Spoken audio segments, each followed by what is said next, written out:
Nvidia came out with the launch of RTX 4060 GPUs and got wrecked. As soon as the reviews came in, this card was criticized left and right, and rightfully so, because this card has some major issues. So here's the story. These cards suffer from three major problems, which are price, memory, and bandwidth. Criticism number one is the pricing of this GPU. It's launched at the same MSRP of $399 as its predecessor RTX 3060 Ti, but the performance jump which it offers at this price is not significant. It basically performs to a level of an RTX 3070, which is nothing compared to what RTX 3060 offered when it was launched. The 3060 performed almost to the level of an RTX 2080. Criticism number two is the memory. The card has just 8GB of VRAM, which is apparently not enough because the newer gen games are already demanding more than 8GB of memory even at 1080p high to ultra settings. And criticism number three is the bandwidth. It also has a very narrow memory bandwidth of just 128-bit, which makes it lose to older cards on some memory intensive workloads. Now let me give you some perspective. Number one, the 8GB memory is certainly less for such an expensive card. Also, what the hell is Nvidia doing marketing a 40,000 rupee card for 1080p gaming? But to keep things in perspective, around 80% of GPUs are 8GB or less according to Steam hardware survey, and the games which overshoot this 8GB limit are half-baked PlayStation ports which seem to work fine after a few patches. Secondly, the 128-bit bandwidth is sure less, and Nvidia says that the massively increased L2 cache can make up for this, and they're not wrong because this card is phenomenally power efficient all the while delivering better performance. And as softwares and games start to adapt to Lovelace's new architecture via software updates, things will probably get better. Number three, the one thing I can definitely agree on is the pricing. It is outrageous that Nvidia wants $400 or over 40,000 rupees for just 9% performance increase over the 3060 Ti. That too without any VRAM upgrade.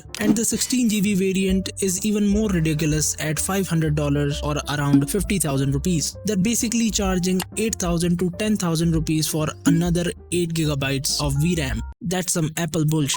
Now the GPU does offer some good features like AV1 encoding, which is going to be crucial for future game streamers and content creators. It also comes with the latest Nvidia technologies like DLSS 3 and the hard fact that most of the professional productivity applications still prefer Nvidia because of their awesome CUDA integration. Despite the narrow 128-bit bus, the massive 32MB of L2 cache does benefit this card a lot in terms of power efficiency and gaming. This card is phenomenally power efficient, which means you might not need to upgrade to a new PSU. So this GPU is a lot more than just a gaming focused video card, and this is precisely where AMD beats Nvidia because instead of focusing on other technologies and going wide, they have kept their approach narrow by just focusing on really great gaming performance for really competitive prices. And due to this very reason, there are solid alternatives available for this GPU which make this 4060 Ti look even worse, like the RX 6700 XT, which is only 8% slower but has an ample 12GB of VRAM. And it's a lot cheaper as well. Also, due to the increased activity with these cards entering the market, the current prices of RTX 30 series GPUs are cut down. Maybe because retailers have huge stocks to clear. So that is your signal to go out and buy a new 30 series GPU at awesome value. So to make things simple for you, this card is only for people who, aside from gaming, run a lot of productivity and content creation workloads like 3D modeling,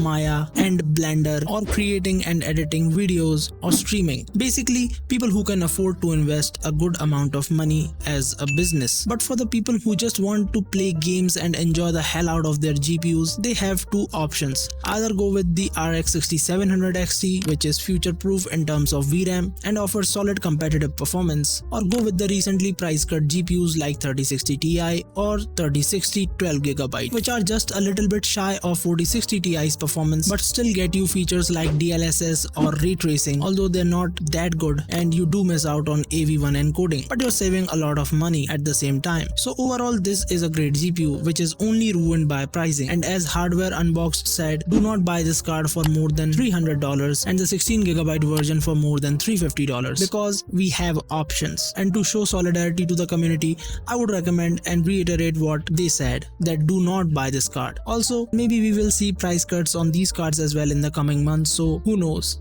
I recommend you wait for the other 4060s that are going to be released in July, and also AMD's RX 7600, because the prices are going to fluctuate a lot in these coming months. That's it. Thanks for watching, and do help me out by subscribing and liking the video.